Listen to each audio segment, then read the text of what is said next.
It is week 15 of the NFL season, only 4 regular season weeks to go. It is time to make our confidence picks. Let's go.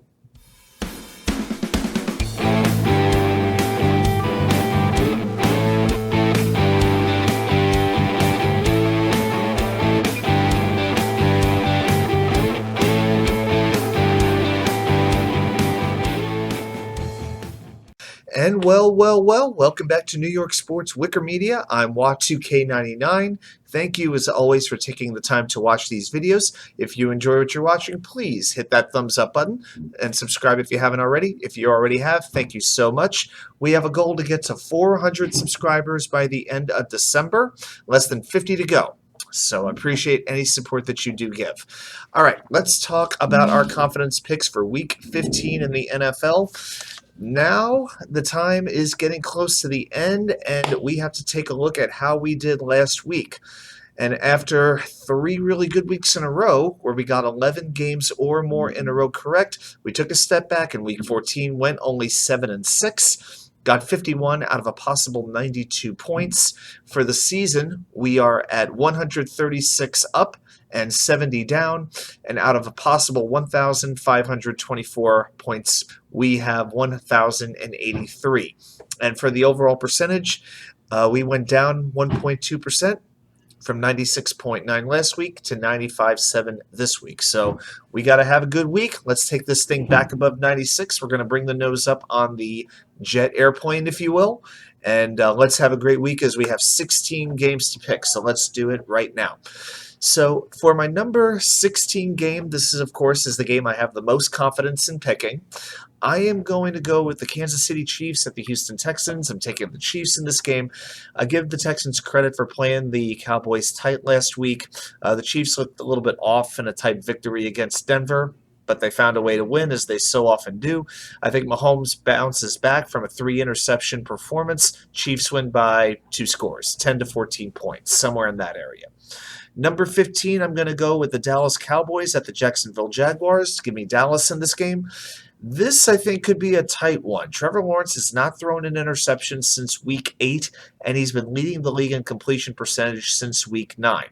Both offenses are good, but the Cowboys' defense is just day and night better than Jacksonville's. I think Mr. Parsons and his friends will make themselves known to the young blonde quarterback. The Cowboys are going to creep just that much more closer to that top wild card spot in the NFC. Seems to be the spot they're destined for. Number 14, we're going to go with one of the Saturday night games, the Miami Dolphins at the Buffalo Bills. I'll be paying very close attention to this game. Hello, snow. The Miami Dolphins are playing their 3rd straight road game, and Tua's play is slipping. And in a cold, snowy, high-mark stadium, it doesn't look like this is an environment that's going to be well-suited for him, especially when you factor in that Tyreek Hill is apparently hobbled with an injury. So the Dolphins have lost 2 straight, including an absolutely pathetic showing against the Chargers. Miami had the top-ranked the top-ranked pass offense, and they put up 145 yards against the team missing half its defensive starters. Plus, if that's not enough, Josh Allen is 4-0 with 10 touchdowns and 2 interceptions against Miami at home. Give me Buffalo. Number 13, we're going to go with the Eagles at the Bears. I'm taking Philadelphia to keep the streak going. The Bears are coming off of a bye week. That's nice. Justin Fields, his shoulder is apparently good to go, but he is coming off an illness. He is a human highlight reel. Well, Jalen Hurts is probably an MVP candidate. Easily top 3, and he's facing, in my opinion, the worst defense in the NFL. Give me the Philadelphia Eagles in this one. Number 12, Indianapolis Colts at the Minnesota Vikings. This will be the first Saturday game. Look for the Vikings to bounce back here. I expect the defense to play a good deal better than they did against Detroit last week. Also, I like the Minnesota front at edge over the Colts offensive line. The Colts are scoring only 16.1 points per game. That's less than any other team in the league except the Denver Broncos. Personally, I just hope Dalvin Cook doesn't score a touchdown in this game for obvious reasons. Number 11, the Cincinnati Bengals at the Tampa Bay Buccaneers. And you know, at the beginning of the season, I never thought I would pick against Tampa with a double-digit score, but that's what I'm doing. I'm picking Cincinnati. The Bengals do have some injuries at wide receiver coming into this game, but you know what? Tampa's appeared lifeless on offense for the last month, really. They are last in rushing yards per game with 73, and this offense, led by the so-called GOAT, is posting the league's fewest yards per pass over the last 3 weeks. Doesn't sound like a GOAT to me. Just saying, just saying. And the Bengals defense has made a lot of improvement during that time also. In their last 3 weeks against the Titans, the Chiefs, and the Browns, they're allowing 16.7 points per game. This is not a team that is relying on their offense to win games. Their defense is doing the job. I like the Bengals to the point where I think they take the 3 seed in the AFC. Okay, let's go to number 10, the New England Patriots at the Oakland, Los Angeles, Las Vegas Raiders. It's going to be Josh McDaniels against Bill Belichick at head coach. You know, Mac Jones showed a little life against Arizona. He showed he could do it against the Raiders. I think he's going to do it against the Raiders as well. Playing indoors is not exactly going to hurt him. I just think the Patriots have one last playoff push in them. And with Cincinnati coming into town next week, New England knows they got to win this game if they're going to keep their playoff hopes alive. And again, when it comes to McDaniels versus Belichick, there's no comparison at head coach. So give me New England. Number 9, maybe the 2 most disappointing teams in the league, certainly in the NFC, the Rams at the Packers on Monday Night Football. Hey, give credit to Baker Mayfield for last week's victory. It was quite impressive, but now he's got to go to Lambeau Field where he's never had success in his career. I think the Packers save a little face. They beat the Rams in this one. Number 8, another Saturday game. I'm going to go with the Baltimore Ravens at the Cleveland Browns. I'm taking the Ravens in this one. The Browns won the first meeting. Tyler Huntley will be starting a quarterback for the Ravens, so I like him as a backup quarterback. Despite the concussion, he's good to go. In his return to the field last week, Ravens running back J.K. Dobbins produced 120 yards and a touchdown against Pittsburgh.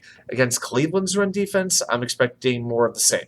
I think the Ravens control the clock, and they control the scoreboard, and they win by maybe 6 points, 6, 7 points, somewhere in there.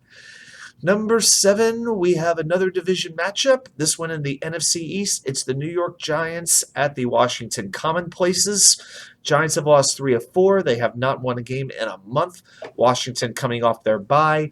I think between the Washington run game and their defense, that's enough to smother the Giants. Plus, with those Washington receivers, between McLaurin, between Dotson, they can exploit a very, very depleted Giants secondary. I think the Big Blue smoke and mirror show is over. Washington wins this game. My number 6 game is going to be the Pittsburgh Steelers at the Carolina Panthers. Now, in this particular game, I'm going to go with the Panthers. You know, it's pretty amazing. Carolina could actually make the playoffs if they went out. The Carolina Panthers, of all teams, they control their own destiny in this godforsaken NFC South. With all they've been through, the changes in quarterbacks, the injuries, the changes in head coaches, you know, it is absolutely crazy that they are in the position they're in. But I think what gives me the edge for Carolina in this game is that Kenny Pickett is in concussion protocol for the Steelers. Mitchell Trubisky threw 3 interceptions last week. He's not any upgrade by any stretch of the imagination. Mason Rudolph might actually be playing quarterback. So to me, Carolina's going to run the football well, and they're going to win this game. Behind Foreman, behind Hubbard, this is their game to win. Number 5, the Arizona Cardinals versus the Denver Broncos in the ultimate Who Cares matchup. I'm going to take Denver at home. So Kyler Murray tore his ACL. Russell Wilson has a concussion. As a result, you get a marquee matchup of Brett Rippon versus Colt McCoy. Broncos have the better defense, so I'm going to give them the edge. I expect the difference to be 4 points or less. Let's move on from that game for everybody's sake. Number 4, we're going to go to the NFC South, the Atlanta Falcons at the New Orleans Saints. Great rivalry game. Both teams coming off a bye. Both teams still sort of alive in the NFC South mix. Definitely an elimination game. Now, Desmond Ridder is going to be playing quarterback for Atlanta instead of Marcus Mariota. A lot of people are saying that's going to give New Orleans the edge. I think the opposite. I'm going with Atlanta. I think Ridder's going to give them a spark. I think Arthur Smith will dial up a few downfield off-play action passes. I just like Atlanta's offense. They've averaged 17.6 points per game in their last 5 weeks. I think Atlanta's due for a breakout. I think they're going to win this game on the road. Number 3. Okay, going to the Thursday night game, the San Francisco 49ers versus the Seattle Seahawks in Seattle. Maybe the biggest Thursday night game we've had all season, quite possibly. This is a tough one to call with Deebo Samuel injured, with Brock Purdy having an injured oblique, although he will play quarterback for the Niners in this game. But the Seahawks defense has really been struggling the last few weeks. I think between McCaffrey, Kittle, and Ayuk, that's enough for them to win this game. So I'm going to take the Niners, but I'm not overly confident. Now to the last 2 games, which to me, if you played these games 10 times, each team would win 5. I'm going to go with my number 2, the Tennessee Titans at the LA Chargers of San Diego. The Titans have lost 3 straight. Trevor Lawrence carved up Tennessee. Now Justin Herbert gets a chance to do it with a healthy Keenan Allen and a healthy Mike Williams. That's going to stress out a Tennessee defense that is ranked just 31st in the NFL. They're allowing 283 passing yards per game. But you know what? I'm not going there. I'm picking Tennessee to win this game. I really am. The Chargers are going to charger. Until I see them go on a big win streak, make the playoffs, I will always believe they will find a way to snatch defeat from the jaws of victory. And here's the thing. As far as on the field goes, Derrick Henry will run roughshod on this defense. The Chargers defense gives up more yards per run than any other defense in football. The Titans better get up early, though. If the Titans fall behind by 10, 13 points, forget about it. So I'm counting on a good start from Tennessee. They're going to win this game. And finally, I saved it for last. Number 1, the Detroit Lions at the New York Jets. A big game for both teams. It seems everyone you meet is on the Detroit Lions bandwagon. They're kind of the sexy team now. It's not an elimination game, but whichever team loses is going to have a very tough road to get back into the playoffs.